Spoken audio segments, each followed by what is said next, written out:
Hello and welcome back to the Transform Awards Europe 2026, where I'm delighted to be joined now by none other than Pentagram partner Angus Hyland. Angus, it's fantastic to have you here. Obviously, you guys have been shortlisted for 5 categories at tonight's awards with just the one client, but it's a biggie as far as clients go. So this is MotoGP, a really well-established brand. Did you feel there was a massive sense of responsibility going into this project, and how did you sort of position yourself mentally in that sense? Right, well, I'm mentally in a better position than some of the drivers, I think, driving at the speeds they go at. But yeah, you're right, it's a biggie. There's a combined audience, if you think about the broadcast side of it, of probably, I believe, bigger than the combined populations of Mexico, US, and Canada globally, in terms of viewers who see MotoGP. So yeah, that's a fair size audience to see one's brand. Absolutely. And so obviously, massive brand, it has heritage. How did you retain that without, losing its soul? Because obviously you have to modernize it as well. I'm sure that was part of the brief. Yeah, I think it was overdue, frankly, an evolution. And we retained the essence, if you like, but very much put it into the new century, I think. And it was probably overdue, that. So tell me a little bit about the motion as part of the brand design and how important that was throughout, including the typography as well.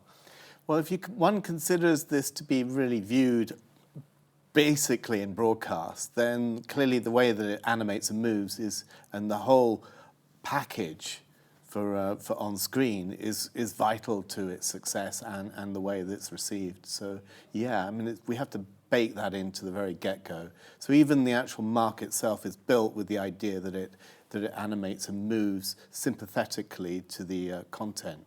As the drivers lean around the corner, it follows the same kind of principles. And so for such a big client, obviously the launch is, a big moment. And I'm guessing you didn't, go about in a quiet way. So what was the launch like? Well, our client launched it at the very end of the season, or as a precursor to the new season. So when all the big prizes were done, then there was a spectacular launch event in Barcelona. It was supposed to be held in Valencia, which is the last GP. But if you remember, at the time there was the flooding in Valencia, so it was quickly re-hosted in Barcelona, but a big event in Barcelona, yeah.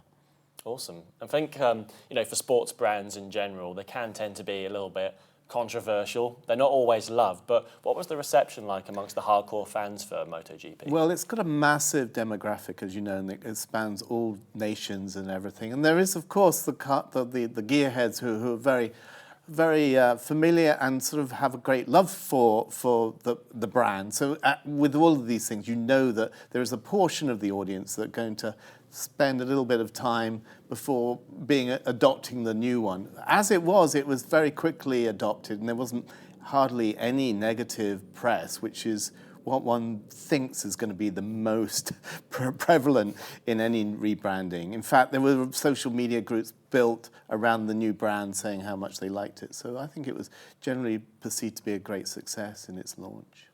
Well, that's great to hear. Angus, thank you so much for You're your time, welcome. and best of luck tonight. Thank you.